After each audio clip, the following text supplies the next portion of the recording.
Hi everybody, welcome back to my channel. If my voice is gone in this video, I apologize.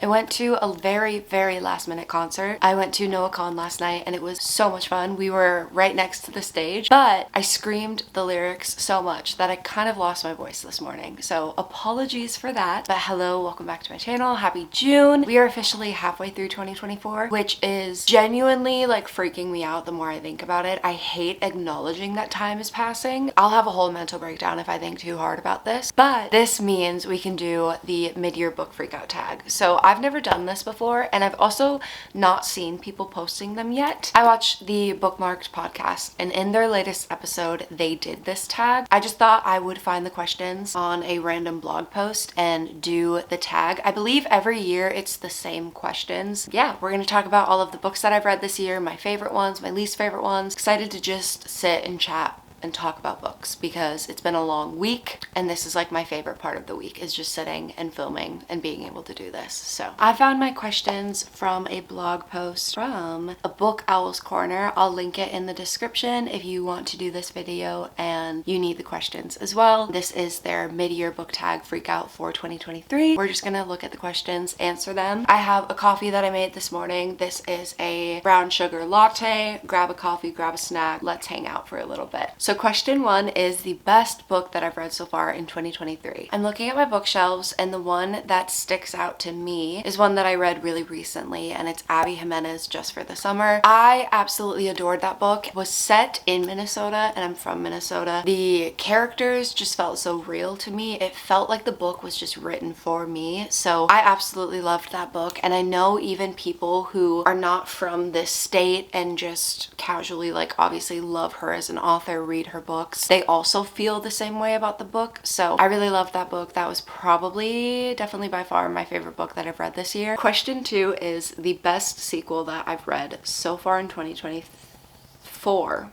I don't know if I said 2023 earlier. I might have. I probably did. Off the top of my head, I honestly don't think I've read many sequels this year, but I did a reread this year. So I reread the Hunger Games series, and I think Catching Fire is by far, especially within the YA genre, but just I think in all for books, one of the best sequels to an amazing first book. I remember the first time that I read Catching Fire and the last page, like we all had that sort of experience. This past year, I did a deep dive when I reread it and I annotated everything. I was looking for clues. I was really trying to study the world while I was rereading it. And even though, yes, it is a 2010s YA book, it is such a well-written book, and the Hunger Games world is just so amazing, and Suzanne Collins is so intelligent and just purposeful with her work and everything that she writes. I'm so excited for Hey Mitch's book and movie that's coming out. I'm gonna be doing a reading vlog when that book does come out because the Hunger Games series is something that is so close to my heart, so I'm very excited for that. So yeah, I think that was probably the best sequel I've read this year. The next question is a new release that I haven't read yet, but I really want to. This is actually funny because when we were at the concert last night, my library hold for this book came in, but I had to give it to the next person because I'm right now in the middle of like reading 3 or 4 books. I really want to read Carly Fortune's new book. I forget what the name of it is. I'll put it on the screen. I've read her book Every Summer After. I've not read the other one. I know that a lot of people say that all of her books are pretty much the same story but slightly different. I really liked Every Summer After. Obviously, there's a trope that happens that I do not like, but I like that she is an author that in the summer, I feel like her books are great to read because they're super atmospheric and they just place you directly in the scene and make you feel like you're there with the characters. So I'm really excited. I think that's going to be one of the next books that I read. I'm hoping I really like that one because I've had pretty decent luck this year with new releases and really enjoying them. So fingers crossed that that stays into the end of this year. Question number 4 is my most anticipated release for the second half of 2024. Now that I'm thinking of it, I don't even know if I have one. Ooh, I'm really excited for The Midnight Feast by Lucy Foley. I'm just curious to see. I've read a few Lucy Foley books, and it's kind of one of those authors that all of their books are slightly the same, just different characters or a different location. So I'm interested to see how that one is. I think that one comes out June 18th, so it comes out super close to this video going up. I've not heard anyone talk about this, but there's going to be another book in the Caraval series that comes out in October, and it's Spectacular. I believe this is going to be, what is the word I'm thinking of? A prequel? I can't think of the word, but like what Powerful is to the Powerless series. Spectacular is going to be about one of their like holidays. So imagine for like the ACOTAR series, it's going to be like A Court of Frost and Starlight. I believe that's what this book is going to be. I absolutely love Stephanie Garber's writing, and I love the Caraval series, and I also love the Once Upon a Broken Heart series. So I'm just excited to be back in that world. Question number 5 is my biggest disappointment so far this year. Honestly, this is like maybe an unpopular opinion, but I've kind of heard some people recently say similar things to me. Bunny by Mona Awad. I was so excited to read that book. It was something that was out of my comfort zone, but when I tried reading it, I had to DNF it because I could not get into the writing. I hate characters that are that sort of like dark academia type of snobby characters, and that's kind of like the only characters that are in that book. Most of the books that I'm looking at right now that are my bookshelves right behind my camera are books that I read last year.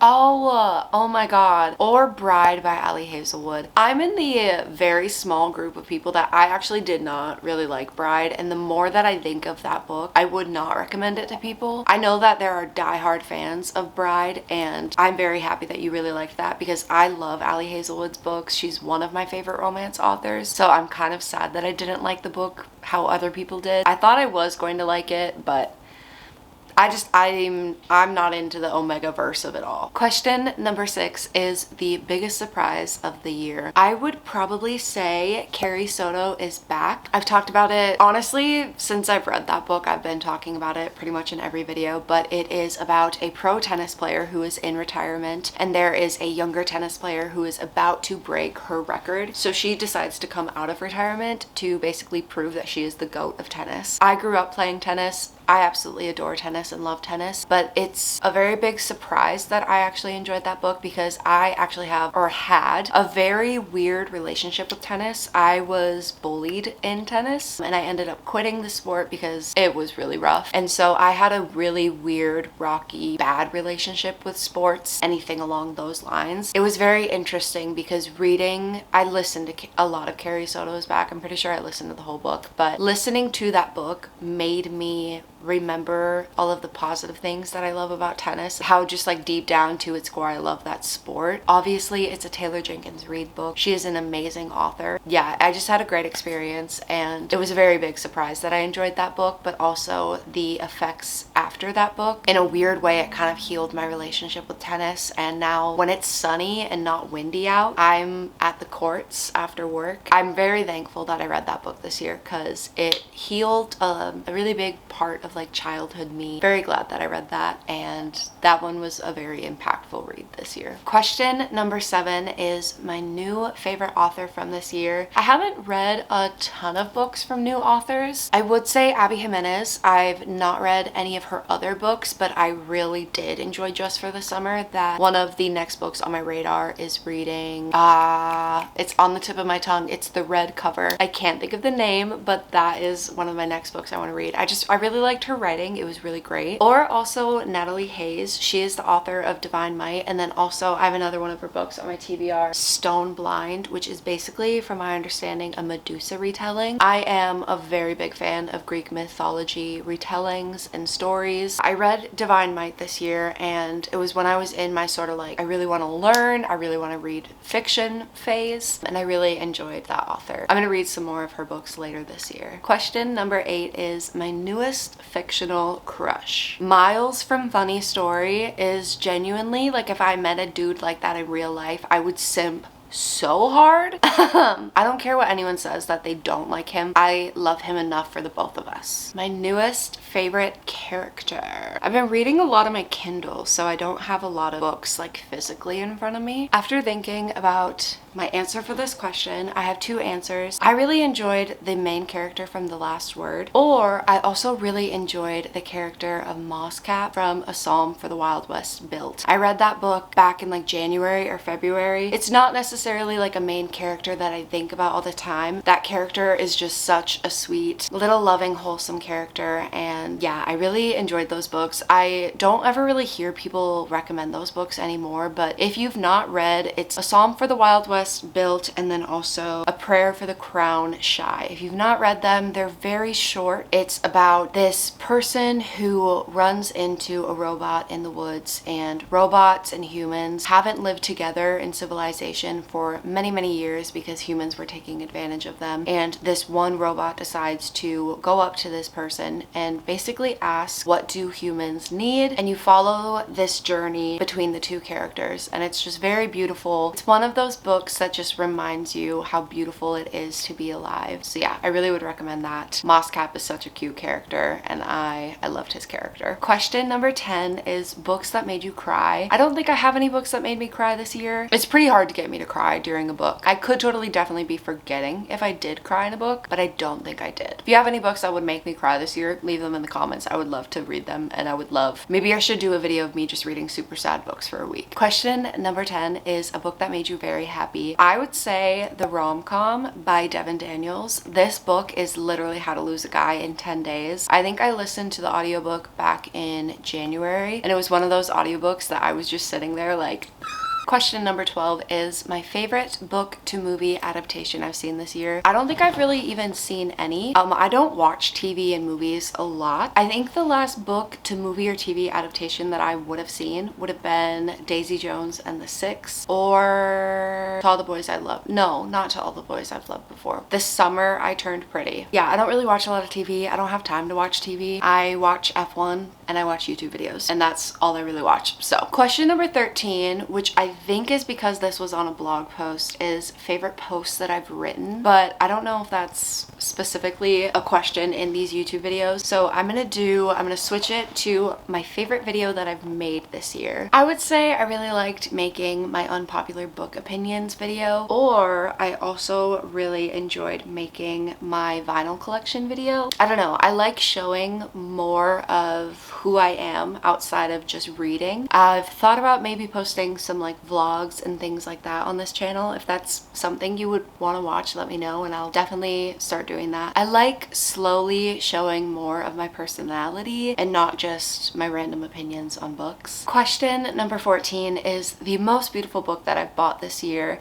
and I would have to say it is this copy of the Odyssey and the Iliad. Bought like a special edition little cover. I'll go grab it. It's a special edition bind up of the two classic books. Has gold foil. It says a quote on the back: "Of all creatures that breathe and move upon the earth, nothing is bred that is weaker than man." It has little gold edges. There's also a little bookmark. There are some illustrations. I really want to try and read either of these books, both of these books this year, but it's one of those things where I will really have to be in the mood to read this because it's the Iliad and the Odyssey. Like, this is not a light read. This is probably by far my prettiest cover that I've bought this year. Question number 15 is what books do you really need to read by the end of this year? I would say I really need to read Crescent City 3. I really just want to kind of get that done. I feel like that one's very daunting because of how big the book is. I also really want to finish Rebecca. I started the book and then I kind of soft DNF'd it, and then it just was like a couple weeks since I had started it. I need to restart that book and fully read it, but I think I'm gonna save it for the fall time. I want to read more classics, more books that feel like intellectual while I'm reading it. I've been very much in my comfort zone of reading fantasies and romances and thrillers. I want to learn and I want to feel just challenged intellectually. Well, yeah, that was the last question for this book tag. I hope you enjoyed this video. If you did, give it a thumbs up. If you have any answers to any of these questions, let me know in the comments. I would love to read them. Yeah, I will see you in my next video. Do not forget to subscribe. I love you. Bye.